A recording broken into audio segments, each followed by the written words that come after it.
bitches who be having kids back to back, what the f is wrong with y'all? Like, what is seriously wrong with y'all? I've had a lot of people asking me why and how I don't have teeth at the ripe age of 33. Well, let me tell you, it's because of kids. Women go through a lot of things that, in fact, when you hear some sickness and some things that women go through after childbirth, I don't think you want to get pregnant. I don't think you, in fact, it's scary. Okay, some women go through stroke, some women lose their teeth, some women memory loss, they get crippled, some women vitiligo, some women just blindness. Yes, hair loss, so many things that you don't even expect to happen to you after you've given birth. This is not even during pregnancy that we know that a lot of women have different experiences when it comes to childbirth and pregnancy. In fact, if you had like a 1, 2, 3 children, you know that your pregnancy actually different. Like your pregnancy, one is different from pregnancy two, is different from pregnancy three. We're not even talking about the pregnancy state at this point. We're talking about after you've gone through the pregnancy, after you've gone through the childbirth. Now, sometimes few weeks later, you start experiencing some things. High blood pressure, serious high blood pressure that cannot be controlled. You guys, I have some videos to share with you all, and this I just want to say a disclaimer.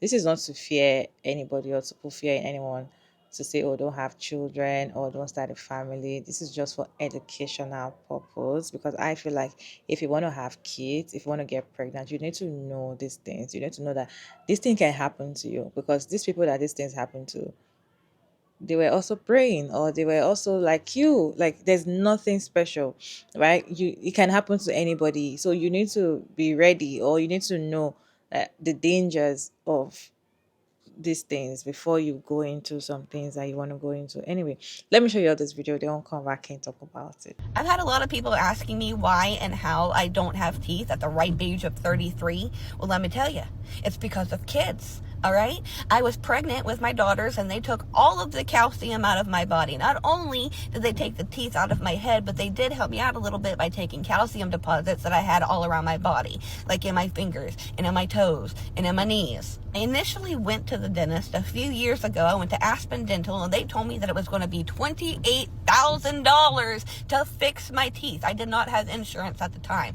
so I told them to yank those suckers out.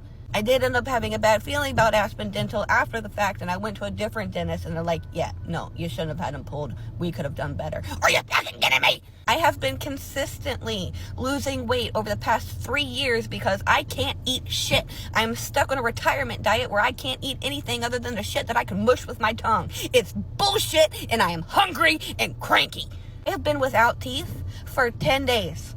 I was able to wear my top dentures for the first time all day without any discomfort yesterday. I took them out of my head for 30 seconds and my dog ate them and still hasn't shit them out. I just want to stay.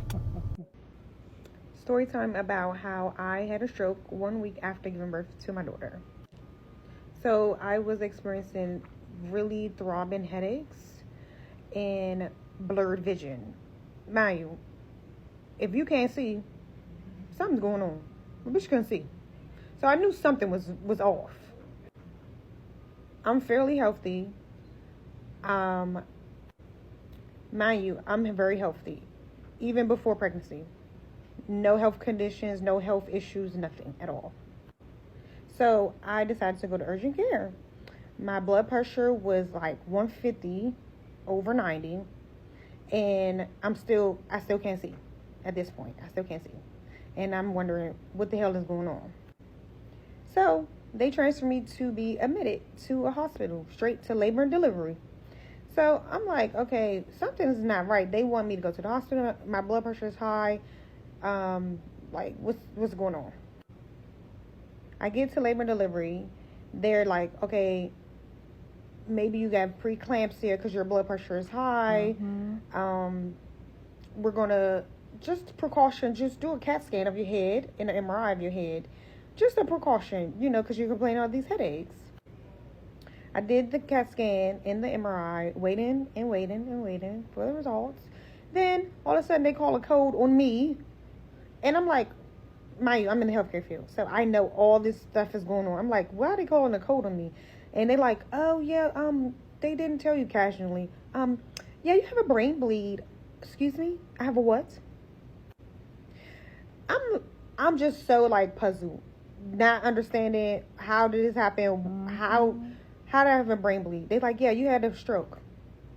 A brain bleed is a stroke. So I was like, in and out of pain. Really couldn't talk. Couldn't, like just advocate for myself. So it was hard. They sent me straight to ICU. I went to ICU. I was there for 4 days. I was on a magnesium drip because they don't know if I had preeclampsia or not. So just a precaution, they put you on magnesium if you have a preeclampsia. And I was in the ICU. I couldn't talk. I was so groggy. I was on all these medications. Like that was a dark time. It was a dark time in ICU. Then from the ICU, I got better just to go to the next unit. Mind you, I finished the magnesium drip. It was like, I think I was on it for like 48 hours or something. So I got stepped down to go to another unit. Then from there, I got transferred straight to rehab. Had to go to rehab. I said, no, no, no. Mind you, I just had my daughter. So my daughter is at home with my husband. And I'm like, what the hell? I can't die. My husband gonna have the baby be a tomboy at this point. So right now I'm currently still in rehab, and I get out like I'm in jail, because it feel like jail. I ain't been home in 3 weeks. Okay? I get home soon. I come home soon. But yeah, I'm still in rehab. So in rehab, I have to learn how to walk again, talk again. Wow. I suffer from short-term memory loss. Like, see, I done forgot what the hell I was about to say. I just want to bring awareness to postpartum complications. Anything can happen during birth or after birth. Yeah. I just wanted to tell my story. Weird ways having a baby will affect your body. It's also possible that your uterus can just completely slip through your kitty cat. Immediately after, you will bleed for like 4 to 6 weeks, like a 6-week period. Your bladder too. If you cough or laugh too hard, you can pee yourself. Your abdominal muscles can separate. Your hips can become wider, and doesn't matter how much weight you lose, you can also get arthritis of the hips. The back pain can be really intense if you had a C-section. I had a C-section. My back pain is like relentless every single day. Hemorrhoids. Your teeth can fall out. Your periods can just overall be so much worse than they were before. Some women report growing like way more facial and body hair after. Pancake butt. Strength in your pelvic floor becomes a joke. And just god-awful dental health afterwards. Your baby literally sucks out all the calcium you have, and you can have real messed up teeth, even having teeth fall out. To the bitches who be having kids back to back, what the wrong with y'all? Like, what is seriously the wrong with y'all? Because I would never do this shit. Like, I'm so ready. I'm just ready to die. Like, what makes y'all bitches? Y'all have to be psychopaths. Like, ain't no way. Y'all, I really hate to come on here like this, but I just really had to get on here and say this because this really needs more attention. I'm not the only one going through this. I'm not going to be the only one to ever go through this. But y'all, pregnancy is really taking me down through it. I suffer from hyperemesis gravidarum. If you don't know what it is, just look it up, because explaining it does no justice at all. Like, it's really not the average morning sickness. This is my second pregnancy going through it. The first time I had a little boy, and it stopped. I stayed around when I was 17 weeks, y'all. but it full blown stopped when I was like 20. After I was 20 weeks with my son, I wasn't nauseated no more. I wasn't throwing up no more. I didn't have to get IV fluids, none of that. But this go around, y'all, I've been sick my whole entire pregnancy. Like, I'm 33 weeks and I'm still throwing up. I still can't keep food down. I still have to go get iron. I'm still getting fluids. Like, this is ridiculous. And then, y'all, they saying that because I'm having a girl this time, that could be the reason why. And they've already told me that it's not going to stop this pregnancy. Like, and that it can even continue up to 2 weeks after I have my baby. Y'all, I'm not trying to be throwing up I'm not trying to be on the floor throwing up with a toddler and a newborn, a 5-day-old newborn. Like, it's ridiculous, but I just really wanted to get on here to bring awareness, or I hope this reach any other mom who's going through what I'm going through. I feel you, I understand, because y'all, it's people who's had it worse than me, who couldn't even make it through their pregnancy, y'all. When my son, the doctor told me he literally told me, he said, I can send you somewhere to get it terminated, or you'll just have to stick it out. That was literally his words. He said, I can send you somewhere to have your pregnancy terminated, or you'll have to stick it out. Other than that, y'all, is no solution. The Zofran doesn't really help. The Finnegan, the only thing really helps me out is getting the IV put in my arm, and my arm is bruised. Like, I've been stuck so many times, it's ridiculous. But I just hope this reaches any mom who's going through hyperemesis gravidarium. I feel you, I understand you, and I'm truly praying for you. I have a friend that could have died, and the only thing that saved her was the fact that she checked her blood pressure. She checked her blood pressure because she wasn't feeling right, and it was like 180 over 120. Why? Guess what had just taken place just before that? Well, not just before that, but some time before that. She had a baby. A lot of people think that just because you had a baby, you good. You were out of the woods. That's just not the case. Baby may be out, but you still need to monitor those blood pressures, especially if you're a woman of color. That is because just being of the black race alone puts you at a higher incidence for preeclampsia. And you see that right there? I don't like that right there. Maternal deaths. That's scary. That means checking your blood pressure regularly during and after pregnancy could save your life. Now, in my other video, I talked about preeclampsia and how it was associated with elevated blood pressures after 20 weeks of pregnancy. You could have headaches, difficulty breathing, visual disturbances, swelling, but mainly you're going to have high blood pressure. That is a telltale sign. Now, don't think just because you had the baby, you're good, because the risk of preeclampsia still goes on up to 6 weeks after you've delivered that baby. So that means up to 6 weeks, you should still be checking your blood pressures. And if you see numbers that are going all the way up, you need to be all the way up in that OB office, okay? Because they have the right intervention that could turn this around and treat this quickly before it gets bad. Please take your blood pressure seriously, ladies. Do not stop checking them just because the baby is out. Make sure you have that blood pressure monitor at the bedside and you're checking it regularly. If you go for the PD appointment, ask them to check your blood pressure. You don't have to wait for your 6-week postpartum appointment to have that thing checked. Stay on it, stay healthy, and stay here. Toodles. When my sister gave birth, she lost her memory. Do I say memory or sanity? So on that particular day, that time I was still teaching. I never come out for house. So my mom texted me around 9 a.m. She said my sister has gone to labor, started labor. They have gone to hospital. So later around that kind 2, they came home. She delivered successfully. Everything was fine. Visitors were coming in. She was even escorting them. Then towards evening, around that kind 5. She went to the bathroom to take her bath. She was very okay. She was walking on her feet. Then the next thing, we heard our last born. He was a boy. He was like, Mama, come and see love it, oh, love it. He couldn't go there because she is a woman and she was lying down naked in the bedroom.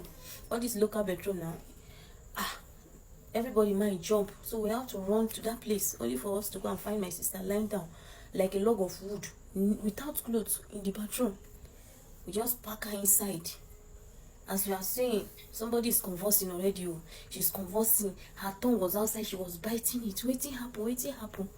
Then after some minutes, after we sprinkle water on her, she woke up and she was like, "What happened?" She just asked what happened. The next thing, the convulsion started again. She was biting her tongue. She was I will never forget that night. Eh? The next thing, ma use pidgin, and so we call the husband. We rush and go hospital. Person wey born come house wey dey waka wey dey come greet and dey see dem off go road. The next thing she enter bedroom make baff. Na almost dead body we come see for ground. This thing wey dey talk before we reach hospital, she don swell up like 3 person. And as she swell up, now so my tongue dey outside. No be as the tongue dey one side, she leave am. She bite her like this. I'm still wondering how she was not the tongue no cut comot. My sister swell up for bed. As in, if you see her, she swell up like bag with a pump water. 3 days now, so she did. Before you know, the convulsion go start. You, as a woman, you don't feel her. It was the husband that went to beg some of his brothers to come and see in the hospital. And then they hold her down. Because if he start like this, and as he start, now so he go, they bite her tongue, see blood. I was the one holding the girl for 3 days. Thank God. And if you see as they born, it's the born a very fine girl. For 3 days now, water we they give her, water and glucose. On the 3rd day, when my sister woke up, they carry pikin give her. As per say God don't answer her prayer now, she don't wake up. No, carry pikin give her. Immediately we hand over pikin give her. She fling and come out. As the pikin one land for ground like this, now catch her. The next thing she did, I say, who get pikin? Where una carry pikin from? My mother burst cry. As in my mother burst cry, fear catch everybody because she was not doing like somebody that lost, like person we don't meant. Say, where una carry pikin from? Some of us went there, you'll be like, who be this person? What am I doing here? You know that kind of thing. That was when I for my face, I witnessed memory loss. I do hear of memory loss, but that was the first time I witnessed it. Some of fear catch us. When we asked the doctor was like, this is memory loss. So sometimes they regain, sometimes they know they regain. We'll pray. My mama want peace for body. The husband come and said, the only thing that helped us was, it was not total. The husband came inside. She recognized him. Now you come carry phone, come outside though. See, no be you be this. No be when you dey belle be this. That belle when you dey. Now you born. Do you know this person? This is also person. It took us for months. She was still trying to recover. After they give her the pikin, so she did look her. Up till now, she still dey forgetting. So why am I saying this? Some men will be like, since when you born, you can't dey act like say you don't be my God. Because say you born, you don't enter house. No. No woman will ever remain the same after she gave birth. From the moment you conceive till you born that pikin, no be me sit down. Since when I carry belle born so in the night, now so I dey shine eye till daybreak. During my pregnancy, I was not sleeping in the night. I thought maybe if I don't born, the thing will stop. Till today, night sleep, me with them. Now 2 parallel line, now we be. Some go born, they go blind. I heard the story of one woman who gave birth and became crippled. Now I want to just donate sperm. But you don't know what the body of these people are going through. Mentally, emotionally, no woman will remain the same after giving birth. No woman will remain the same after giving birth. Is it because you gave birth to Let me translate the last video for people that don't understand Pidgin English, because she kind of switched to Pidgin English.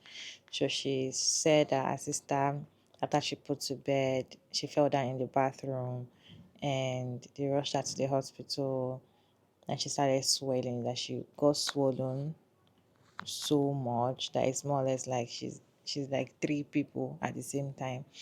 And all of a sudden she started having memory loss. They brought her baby to her to breastfeed because her baby has not eaten and she has been there for 3 days. And she threw the baby away because she's like, who is this baby? Who has this baby? This is what was my business with the baby. So she doesn't even remember that she was pregnant. She didn't remember that she just had a child. But she didn't remember her sister. She didn't remember some other people that came inside, but she remembered her husband. So they were like, she's experiencing memory loss, but it's partial and all of that. She also said her own experience that even after she has put to bed, she cannot sleep. When she was pregnant, her eyes are always open throughout the midnight till the next day. And after she put to bed, she also cannot sleep. Her eyes are always wide open till the next day. So probably she wasn't experiencing this before pregnancy, but during pregnancy, after pregnancy, she cannot sleep. So now we're back to the things that actually happens to women. after pregnancy, during pregnancy. You guys, there are a lot of videos, and the thing is that it's not even about the videos. There are a lot of comment section of women actually experiencing so many things. I saw a video of a woman that was saying that she got paralyzed or she got stroke, like face paralysis. One side of her face was gone immediately after she put to bed. Some experience it before pregnancy. Like there are a lot of things women experience during childbirth, after childbirth, before or after during pregnancy, during childbirth, and after childbirth. Yeah. So there are a lot. Every woman have different experience, and you have different experience for different baby. I saw somebody that got crippled. She said she cannot walk. She got crippled after pregnancy. A lot of boil. There's one woman that her skin, like this. You guys are so much. What experience have you heard that is so weird? Let us know that in the comment section. And this is not to scare people not to get pregnant or not to have baby or not to start a family. This is just for educational sake and just for. I feel like you need to know that you can have these things if you get pregnant. You just need to know it's just for educational sake. It's not compulsory it's going to happen to you. Even as in as much as a lot of people are complaining and talking about the things that they experience and all of that, there are still some people, many women that were like, oh, mine was blissful, I didn't experience anything. You see that high blood pressure thing, it kind of like very common to black women. And the thing is, it will happen to you during pregnancy, probably in your third trimester or after pregnancy. And that thing, if you don't check on time and you don't monitor your blood pressure, just as one of the creators said, it can get worse. And another thing is blood clots. Sometimes there might be blood clots. I've seen experience, in fact, I've watched a movie about the blood clot thing. And the thing is, there's a way the hospital and also the nurses and doctors actually, take care of black women after they put to bed. Especially when they're having that blood clot, they kind of tell you, oh, you definitely bleed after your pregnancy. There's nothing wrong. But you, as the person that just put to bed, you know that there's something wrong. You can tell that your body doesn't feel that yes, something wrong. You keep going to the hospital and they will tell you, oh, the blood clots is just it's just normal blood that you're flowing until these people, get on alive. Then they will now start, you know, running eta skater. Surviving pregnancy is another thing. Surviving that 10 months is one thing. Surviving childbirth is another thing. After childbirth, surviving it is also another thing. Then postpartum and the motherhood itself, it takes a lot. And the last creator that was talking about her sister that had memory loss, she said in her last video that no woman remained the same. You can go back to who you are, and that is it. You cannot go back to who you were before pregnancy. You can go back if you want to probably go back to your body shape. It takes a lot of work, dedication, discipline for you to go back to the way you usually look from the outside. The way you usually feel on the inside cannot be the same, right? A lot of things have changed because pregnancy can change. You just imagine pregnancy removing your teeth, like you don't have teeth. A lot, you guys, a lot. When women come and tell you that experience after childbirth, experience during pregnancy, I don't even think people want to get pregnant anymore if you want to really think deep. But the other thing is that some people actually hide it and they're afraid to come out to say it. And I do not blame them because in as much as these people come and share their story online, you just see some people will be like, oh, I just want to I just want to get pregnant. I just wish I can experience something like this because I'm looking for a child. You see some people still blaming them and saying, why are you complaining? Because at least your child is alive. Because my actually, like, they just, tell you things. They just want to dismiss the fact that you are experiencing things like that and make you feel like there's nothing wrong with what you're experiencing. At least you're alive, or at least your child is alive. So why are you complaining? Or they start comparing your situation with their own situation. So that doesn't even give other women courage to come and talk about all the things that they experience after childbirth, during pregnancy, or during childbirth. You guys, what's your take on this video? Let me know your thoughts down in the comment section. As I said, this is not to fear you from having children. This is just for educational purpose. Okay? Let me know your thoughts down in the comment section respectfully. Check out my David. And thank you so much for tuning in. I hope you enjoyed this one. Please like and share and subscribe. And I'll see you in my next video. Bye guys.